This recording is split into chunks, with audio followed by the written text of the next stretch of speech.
الرحمن علم القرآن خلق الإنسان علمه البيان الشمس والقمر بحسبان والنجم والشجر يسجدان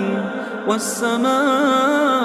رفعها ووضع الميزان